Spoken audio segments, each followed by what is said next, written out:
રાધે રાધે, જય સિયારામ. રાધે રાધે, જય સિયારામ. જય સિયારામ.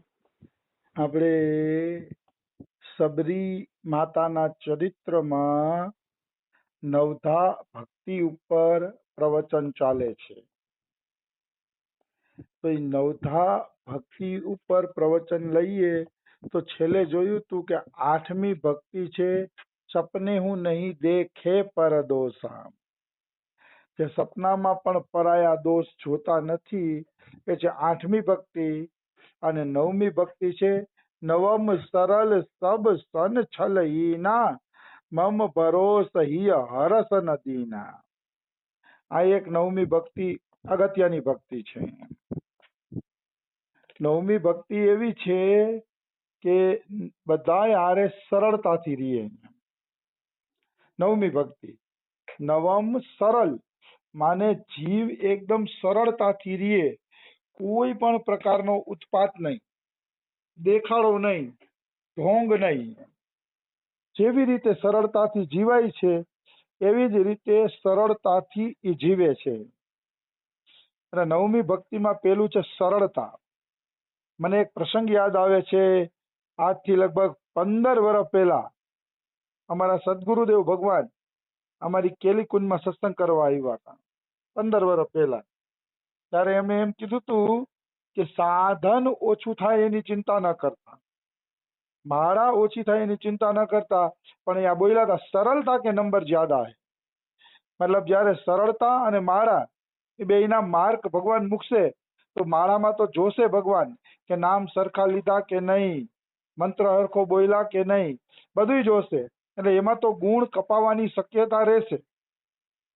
પણ જો સરળતા ભર્યું વર્તન કર્યું હશે તો સરળતાના નંબર જ્યાદા છે નિશ્ચિત. એમાં કોઈ એટલે કોઈ પણ પ્રકારની શંકા નથી. અમારા ગુરુ કહેતા હતા સરળતાની શું છે, એ ભજનનું ફળ છે. ભજન કર્યા પછી જીવન જો સરળ ન બને, દિવ્ય અને સુંદર ન બને તો માનો કે હજી ભજનનું ફળ તમને મળ્યું જ નથી, હજી ભજનનું ફળ તમને પ્રાપ્ત જ થયું નથી. ચોખ્ખી વાત છે, દેખીતી વાત છે. આવી વસ્તુ છે, સરળતા આવવી જોઈએ.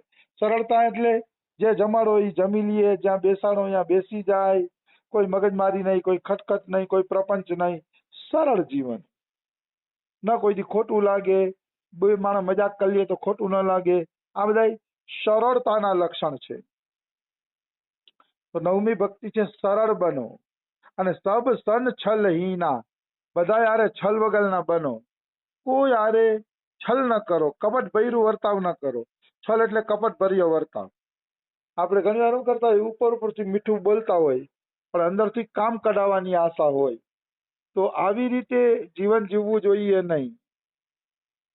ઈ છે ને બેકાર વસ્તુ છે. કોઈ પણ વ્યક્તિ હારે કપટ ભર્યો વર્તાવ કરવો જોઈએ નહીં. બધા હારે કપટ રહિત વ્યવહાર, ચોખ્ખો વ્યવહાર. કપટ વાળી વાત જ ન ગમે. હું જો ત્યાંથી આવતો હતો તો બધા કહેતા હતા કે આ પ્રસાદી લઈ જાવ, આ લઈ જાવ. મેં ચોખ્ખું કીધું કે હું આ કાંઈ લઈ જવાનો નથી કીધું, મારે મારા પુસ્તક લઈ જવા છે. છતાંય મારા થેલામાં પ્રસાદીની ભરી દીધા. તો સરળતાથી કહી દીધું છલ વગર, કાંઈ વાંધો નહીં, હાલો તમારી ઈચ્છા પૂરી થાય, બીજું હું મારા પુસ્તક હું નહીં લઈ જાઉં.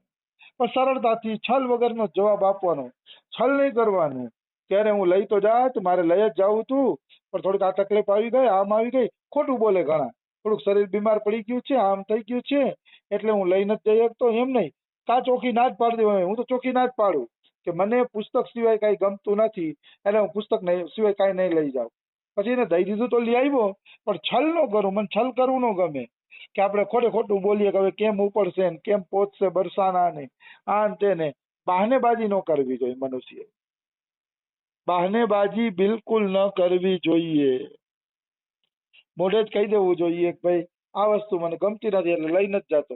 એટલે જ મેં પેલા સૂચના નાખી દીધી મને કોઈ ધોતી જબાન એવું આપવું જ નહીં. હું એ લેતોય નથી ને હું ગયા પૂરું પહોંચતું નથી. ચોખ્ખી વાત છે, મને ગમતું જ નથી પછી શું વાત છે. આવી વસ્તુ છે. એટલે કહેવાનો મારો ભાવ શું છે કે છલ વગરનું જીવન હોવું જોઈએ, કપટ કર્યા વગર બધું. એક વખત એક અહીંયા અમારા ઘરે બરસાનામાં ફોન આવ્યો તો ભાઈ કહેતા હતા કે મારા દરવાજામાં ને દિવાલોમાં તમે રાધેશ્યામ રાધેશ્યામ લખી દેશો? બરસાના વાળાને કીધું, કોઈના નામ નહીં દઉં. બરસાના વાળાને કીધું કે મારી ઈચ્છા છે કે ગુજરાત વાળા ભક્ત કે મારા ઘરમાં રાધેશ્યામ સીતારામ જે તમારે નામ લખવા હોય કલર થી લખી દો, રાધેશ્યામ રાધેશ્યામ. તો એક ભાઈએ શું જવાબ દીધો, અરે રાધા નામ તો તમારે જ હાથે લખવું જોઈએ, તમે હાથે લખો તો કરોડ ગણું પૂન મળે. અરે આવો મોકો થોડું મૂકી દેવાય. અમે હું રાધેશ્યામ લખશી કે તમે જયારે ગુજરાત થી આવો ત્યારે તમારા મકાનમાં ઠેક ઠેકાણે તમે જ રાધે રાધે લખજો, એનાથી કરોડ ગણું પૂન મળશે. અને આમ હસતો હતો, આમ ઈ હસતો હતો કે આને મૂરખ બનાવી દઈ ને તો આપણે લખવું નહીં રાધેશ્યામ. તો આ કપટ ભૈરો વ્યવહાર કહેવાય. મને તો એ વ્યવહાર જરાય ગમ્યો નહીં. એટલે એટલે ચોખ્ખું કહી દેવાય કે ભાઈ અમારી પાસે સમય નથી, તમે આવો ત્યારે રાધેશ્યામ લખી લેજો, અમે તો અમારા ભજનમાં મસ્ત છીએ. ચોખ્ખી જ વાત કરવી જોઈએ. આ તો હું છે ઓલાવને ચડાવે, તમારે લખવું જોઈએ, તમે લખો તો કરોડ ગણું પુણ્ય મળે. ના આવા કપટના ધંધા તું બરસાનામાં રોજ જોઉં છું. એટલે હું એમ નથી કહેતો કે બરસાના હારું જ છે. હા, તમને હારો સંગ મળી જાય, હારા સંતોનો સંગ મળી જાય ને તમારામાં મસ્તરીઓ ભજનમાં તો ઠીક છે. બાકી અહીંયા કઈ ઓછી માયા નથી. તમને બોલીશ તો કરવું લાગશે કે પ્રિયાસરણ એમ કહે છે તો બધા બરસાના આવે છે. તમે અહીંયા આવો તો તમને ખબર પડે કે અહીંયા રાગદ્વેષ ને ખેદાતાણી રહેતી હોય. આવી એકબીજાનું કામ એકબીજાના માથા ઉપર મઢી દેતા હોય. કોઈને કામ કરવું નથી, સેવા કરવી નથી, એકબીજા ઉપર કામ મઢી દે છે. તો આ બધું કઈ ઠીક લાગતું નથી. એટલે એવું કપટ ભૈરો વ્યવહાર કોઈ યારે નહીં કરવાનો. હું તો ચોખ્ખું એટલે કહી દઉં કે મારા સત્સંગીઓને ગમે તોય ભલે, ન ગમે તોય ભલે, જો આવું જીવન જીવવું હોય તો મારી પાર્ટીમાંથી નીકળી જ જાવ. મારી પાર્ટીમાં તો પેલા જીવન જીવવાની રીત શીખવાડવામાં આવશે.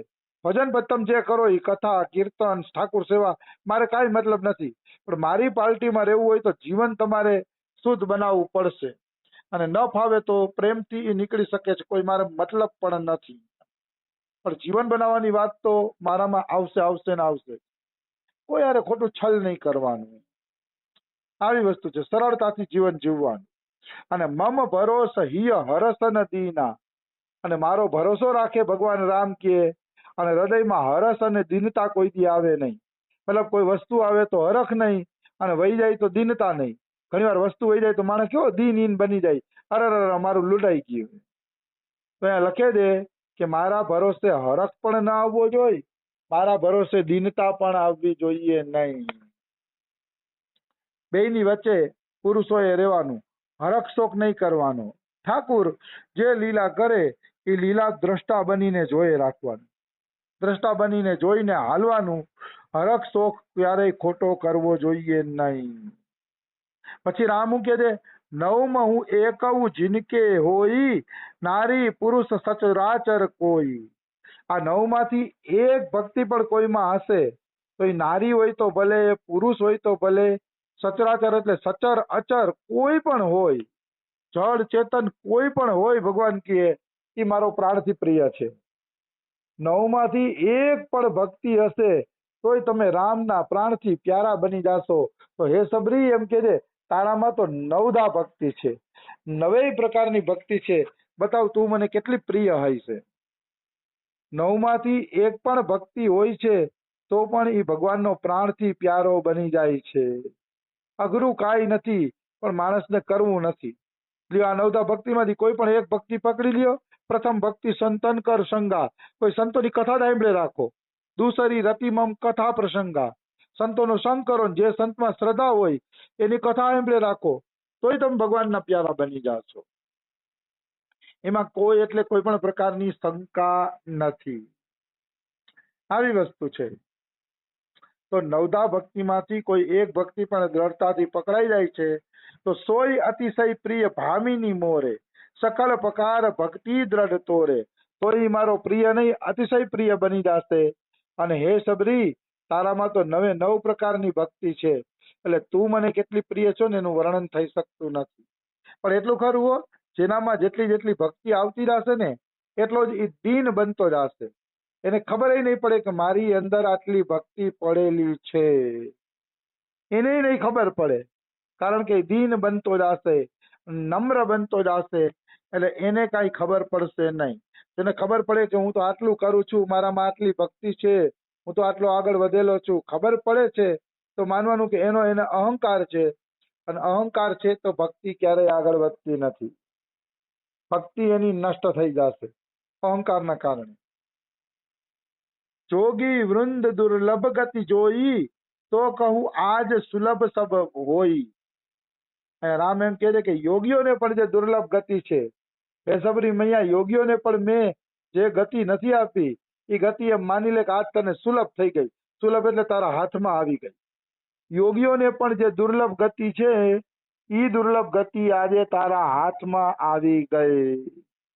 એવી રીતે સબરીજીને રામજી કહે છે કે તારે હવે કોઈ ચિંતા કરવાની. ભગવાન પ્રસન્ન થઈ જાય પછી યોગીઓને દુર્લભ ગતિ આપણા હાથમાં આવી જાય એ કઈ બહુ મોટી વાત નથી. ઈશ્વર પ્રસન્ન થાય પછી બધું સુલભ થઈ જાય છે જીવને, એમાં કિંચિન માત્ર સંશય નથી. પછી રામુ કહે છે મમ દર્શન ફલ પરમ અનુપા, જીવ પાવ નિજ સહજ સ્વરૂપા. મારા દર્શનનું ફળ જ ઈ છે હે સબરી મૈયા કે હું જેને દર્શન આપું છું ને એ જીવ પોતાનું સહજ સ્વરૂપ પામી જાય છે. સહજ સ્વરૂપ એટલે હું આત્મા છું, ચિન્મય છું, ચેતન છું, સદાય આનંદમય છું અને ભગવાનનો અંશ છું. આ જે જ્ઞાન થઈ જાય ને પ્રેક્ટિકલ જ્ઞાન, તો માનવાનું કે એને સહજ સ્વરૂપની પ્રાપ્તિ થઈ ગઈ. એને સહજ સ્વરૂપની પ્રાપ્તિ થઈ ગઈ, એમાં કોઈ એટલે કોઈ પણ પ્રકારની શંકા નથી. કોઈ એમ કહેતું હોય કે મને ભગવાનના દર્શન થઈ ગયા કે મને ભગવાન મળી ગયા કે એમ કહેતું હોય તો આપણે જોવું પડે કે ભાઈ એને સહજ સ્વરૂપ મળ્યું કે નહીં. જો એને સહજ સ્વરૂપની પ્રાપ્તિ થઈ ગઈ હોય તો આપણે કહી શકીએ કે એને ભગવાન મળી ગયા, નહીતર આપણે કહી શકતા નથી, નહીતર આપણાથી કહેવાતું નથી. સહજ સ્વરૂપ એ મળી ગયું એનું લક્ષણ એ છે કે એને ભગવાન સિવાય સાંસારિક કોઈ પણ વસ્તુમાં પ્રીતિ નહીં રહે, કોઈ પણ પરિસ્થિતિમાં પ્રીતિ નહીં રહે, કોઈ જગ્યાએ પ્રીતિનું નામ. અરે જેને અનંત કોટી બ્રહ્માંડ નાયક મળી ગયા ભગવાન, એને ભલા સંસારમાં કઈ રીતે પ્રીતિ રહી શકે? આવી વસ્તુ છે. એટલે સબરીને સહજ સ્વરૂપ પ્રાપ્ત થઈ ગયું, ભગવાનની પ્રાપ્તિ થઈ ગઈ. જનક સુતા કઈ સુધી ભામિની, ચાનહી કહું કરી બર ગામિની. હે સબરી, તું કઈક જનક સુતાની, જનકની દીકરીના સમાચાર આપી કે અમારે કે એને ગોતતા ગોતતા ઘણે દૂર નીકળી ગયા છે પણ મળ્યા નથી. તો એ હાથી જેવી ચાલ ચાલવા વાળા જે સીતાજી છે, એ સીતાજીની કઈક ખબર હોય તો બતાવ, કઈક તને સમાચાર હોય તો અમને બતાવ. રામ એમ કહે છે.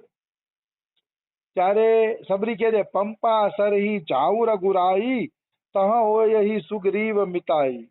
હે રામ, તમે પંપા સરોવર આયલા જ આવી કે પંપા સરોવર જાશો ને એટલે સુગ્રીવ હારે તમારી મિત્રતા થશે અને સુગ્રીવ તમને રસ્તો બતાવશે.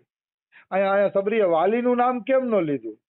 બાલીનું નામ લીધું હોત તો બાલી તો સુગ્રીવ કરતા વધુ બળવાન હતો અને તરત સીતાજીને લ્યાવત. પણ બાલી છે ને પાપી બની ગયો હતો, એને ઘણા બધા પાપ કરી નાખ્યા હતા, ભાઈની ઘરવાળી રાખી લીધી હતી ને એવા બધા. એટલે સબરીએ સુગ્રીવનું નામ દીધું, કારણ કે સુગ્રીવ ભલે ગમે એવો હતો, ડરપોક હતો, બીકણ હતો, ગમે એવો હતો, પણ ભગવાનનો ભક્ત હતો. એને રામજીમાં અપાર શ્રદ્ધા હતી. એટલા માટે બાલીનું નામ ન દીધું અને સુગ્રીવનું નામ દીધું. કારણ કે સુગ્રીવનું ને અન્યાયપૂર્વક બાલીએ તગડી મૂક્યો હતો અને એની પત્ની રૂમાને પણ એને રાખી લીધી હતી.